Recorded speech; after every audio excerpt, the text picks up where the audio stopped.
So guys আজকে আমি আপনাদের দেখাবো যে কিভাবে আপনাদের রকেট থেকে বিকাশে টাকা নিয়ে আসতে পারবেন খুব ইজিলি এবং সর্বনিম্ন 50 টাকা হলে আপনারা নিতে পারবেন। তো চলুন কথা না বাড়িয়ে আমাদের মূল ভিডিওতে চলে যাচ্ছি।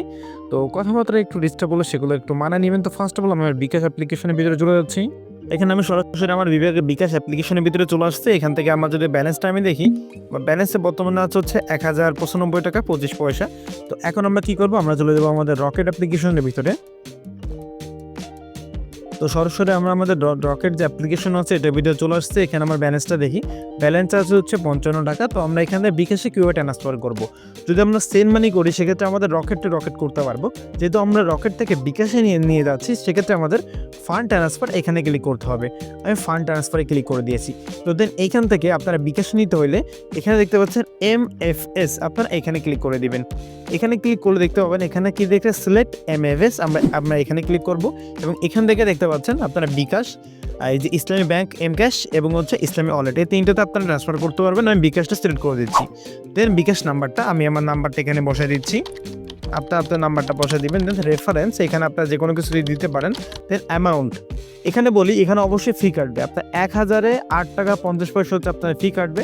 যেহেতু আমার 54 টাকা আছে আমি চাইলে হচ্ছে আপনার তো আমি 50 টাকায় নিয়ে যাচ্ছি, ঠিক আছে। তো 50 না দিয়ে আমরা দেখি 52 টাকা বা 53 টাকা আমরা নিয়ে যেতে পারি। তো 53 আমরা দিয়ে দিলাম, দেওয়ার পর নেক্সটে ক্লিক করে দিব।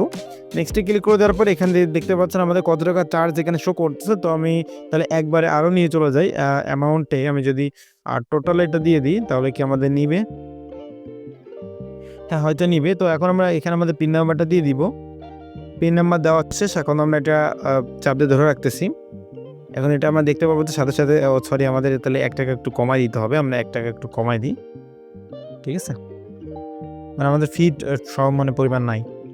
এখন আমাদের পিন নাম্বার দেওয়া শেষ। এখন আমরা কি করব, এটা আমরা চাপ দিয়ে ধরে রাখবো এবং সাথে সাথে দেখতে পারবো যে আমাদের দেখতে পাচ্ছেন, দেখেন অলরেডি কিন্তু বিকাশ থেকে নোটিফিকেশন চলে আসছে MFS টু বিকাশ এবং এখানে দেখেন ফান্ড ট্রান্সফার সাকসেসফুলভাবে হয়ে গেছে। আমরা ওকেতে ক্লিক করে দিব। তো এটা সুবিধা, অনেকে রকেটে পেমেন্ট আসে তারা চাইলে বিকাশে এইভাবে নিতে পারবেন। আমি যদি আমার ইনবক্সে চলে যাই এবং লেনদেনে চলে যাই, এখানে দেখতে পাচ্ছেন MFS টু বিকাশ এখানে চলে আসতেছে। বাংলা কিওয়ার্ড থেকে আমরা এখান থেকে মূলত পেমেন্টটা পেয়ে গেছি।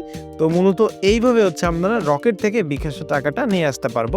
তো এই বিষয়টা অনেকেই জানতেন, যারা জানেন না তাদের উদ্দেশ্যে আজকে এই ভিডিওটা যদি আপনার একটু উপকার লেগে থাকে তাহলে বলবো চ্যানেলটাকে সাবস্ক্রাইব করে রাখবেন। ভিডিওটা ভালো লাগলে ভিডিওতে লাইক দিয়ে দিবেন এবং পরবর্তীতে আপনারা কী হিসেবে ভিডিও চান সেগুলো কমেন্ট করে জানাবেন।